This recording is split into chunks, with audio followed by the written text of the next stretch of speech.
மாரியம்மா கனகவல்லியே ஆதிபராசக்தி எனக்கு அருள் தருமா.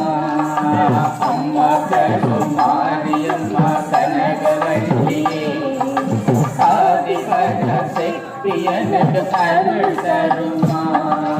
அம்மா கருமாரியம்மா கனகவல்லியே ஆதிபராசக்தி எனக்கு அருள் தருமா.